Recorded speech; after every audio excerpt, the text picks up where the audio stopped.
And sometimes a lot of the problems we end up in and we suffer from is because of our lack of attention, in doing things, to start with.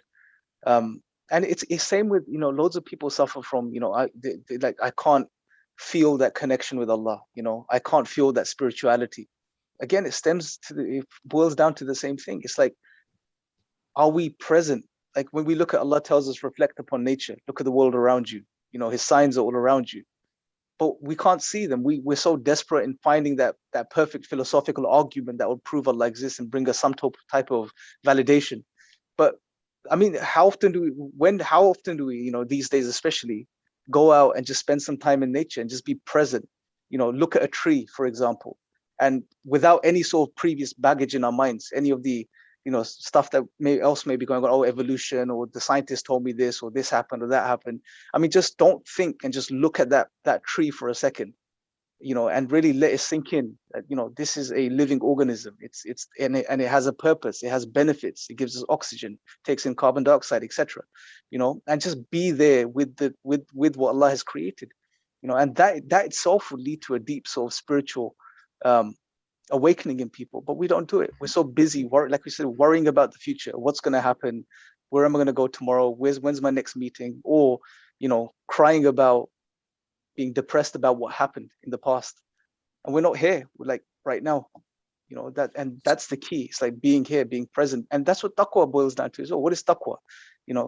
Being conscious of Allah, aware of Allah. There's a very beautiful narration.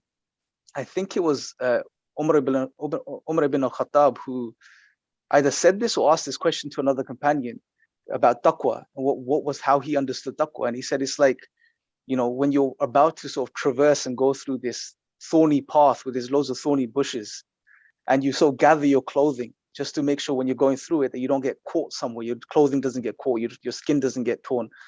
It's about being, and you have to be present, you have to be aware of everything and aware of Allah. And it's going to come when you really try to relax a bit and not worry so much about, what's happened or what will happen.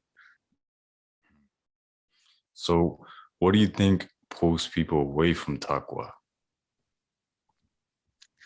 There's probably loads of things, bro. One of the key things is it's just the fast pace of life today that we experience.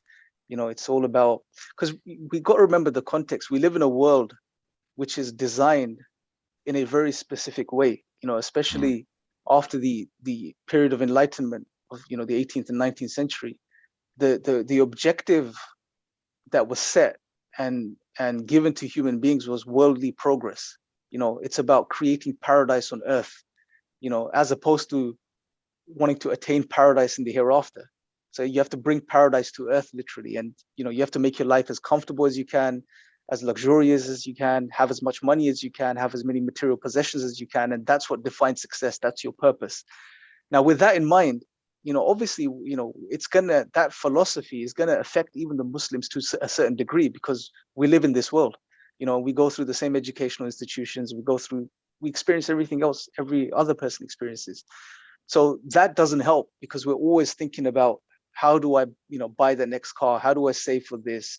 What else do I need to, purchase from Amazon and make sure I have, we're trying to outdo other people. You see this with neighbors. I mean, in the UK, I don't know if it's the same where you guys are, but when you walk down certain streets, you'll notice that, if one person, one house on the street has like a certain fire alarm, a certain system in place, the next 5 or 6 houses would have the same system in place, and then you'll find a house that has lots like solar panels on the roofs, and then the next 5 or 6 houses would have solar panels on the roof, so we're always trying to outdo each other, compete with each other. And this is something, this creates a lot of worry and stress, and it takes a lot of focus. It draws your attention away from what's important, which is knowing your creator, worshiping him, being present, being aware of Allah subhanahu wa ta'ala, trying to do what's good as opposed to what's bad. And there's a lot of distractions in the world that we live. It's full of distractions, and it's very hard. And that's why, mashallah, what you guys are doing on these podcasts, reaching out to the youth and really trying to sort of help them out, with their journey in Islam and through their lives is very powerful, bro. And people need to be aware of these things, man. It's sad when you see it. You see someone that's memorized the entire Quran, for example, you know, and I've come across people like this, and they've memorized the entire Quran, yet their faith is on edge. You know, they're like, I don't know if I believe anymore. You know, subhanAllah, I mean, it's, and why is it happening? It's happening because of all these reasons. You know, we're not really paying attention. We're not focusing on the basics. We're not understanding what Allah is saying in the Quran. You know, Quran, I mean, we don't read it. We don't spend time with the Quran. You know, it's sad. It's a shock. These are the words of Allah. This is what we believe. This is revelation from God, which is preserved. Well, why aren't we then spending time with it? You know, it's the best self-help book that's available on the face of this earth, that ever will be. Yet we rather read self-help books written by certain gurus and certain people, other human beings who are as limited as us and may experience the same problems as us. You know, but we don't take the time to read the book of Allah. You know, so I mean, we're shooting ourselves in the foot in some ways. In some ways, it's the environment, the world that we live in, you know, which distracts us. And there's many other factors, many other factors, subhanAllah.